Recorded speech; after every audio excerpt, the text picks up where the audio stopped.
કરે મીરાબાઈ? જય શ્રી કૃષ્ણ, જય માતાજી. હું તમારા કાના નવરાવતી હતી. હે? હું તમારા કાના નવરાવતી હતી. નવરાવ લીધો? હા. તો હવે શું કરવાનું? હવે જો હું અહીંયા માથે મૂકી દઈશ અને પછી એને આને માખણ ધરીશ, દૂધ ધરીશ. કાનાને મૂંગટ તો હેઠું કર. આમ જ રહે. કાનાને ગાવડિયું તો બહુ જાજી લાગે. હા. જો આ ચાંદીની ગાવડી છે. હા, ચાંદીની રાખી કા? હા, મારા કાના હાટું બધું જો આ પાછળની બધી ડેકોરેશન મેં જ કરી છે. એવું હે? હવે સ્કૂલે કઈ જવાનું હે?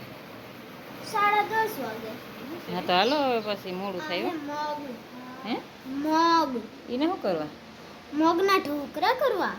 હે? મગના ઢોકળા? હા. હવે એમાં શું કરવાનું હે? જો પાણી નાખ્યું. હા. ધોયા. હા. હવે પલાળવાના. હા. કેટલા ગ્લાસ પાણી નાખવાનું છે એમાં? 2 ગ્લાસ. 2 ગ્લાસ કા? હા. પછી એને કેટલી ઘડી રાખવાના? જાજો કર્યું. હે? અડધી 2 કલાક. એ શું લઈ આવી? મગ. એને શું કરવા? આજે નાસ્તામાં હે ને મગના ઢોસા લઈ જવાતા. એવું હતું? હા તો કેમ કરવાનું હે? જો આને હે ને પહેલા જો મિક્સરમાં નાખશું આ બધાને. કાલે શું કર્યું હતું? પલાળ્યા હતા? હા. કોઈ? કાલ સાંજે હે ને આને પલાળી દીધા હતા. હવે? હવે જો અટાણે જો એકદમ આવા થઈ ગયા, જો આમ કરી તો જો આ પોચા પોચા થઈ ગયા, તૂટી જાય ને હા. એવા કરી નાખવાના. એવા થઈ જાય ને એટલે જો આ મિક્સરમાં નાખી દેવાના.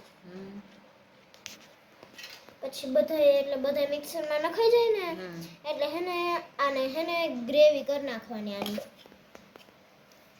અને જો આ મરચાની બધી જો આમાં કટકી કરી નાખી દેવાનું.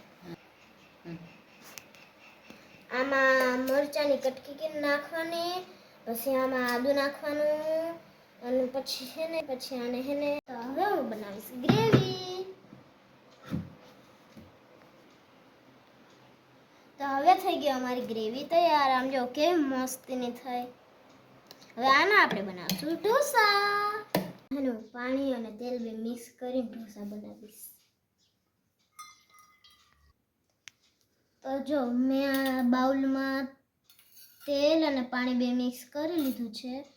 હવે છે ને આપણે આ જે ગ્રેવી કરી હતી ને એમાં આદુ, મરચું એ બે એવું બધું છે ને મિક્સ કરીને પછી જો આવી મસ્તીની ગ્રેવી બની હતી.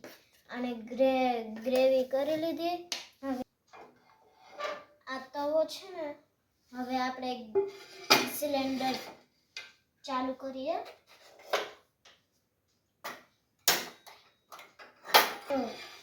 સિલિન્ડર ચાલુ કરી લીધો. હવે આપણે આ લોટ તવો મૂકી દીધો. મમ્મી આ બેટર મેં તૈયાર કર્યું છે. હવે જો આ બેટર છે ને મારા જ પૂરતું કર્યું છે મારી મમ્મીએ. અને જો આમાંથી વધશે ને તો હે ને આપણે હાંજે ઢોકળા બનાવશું.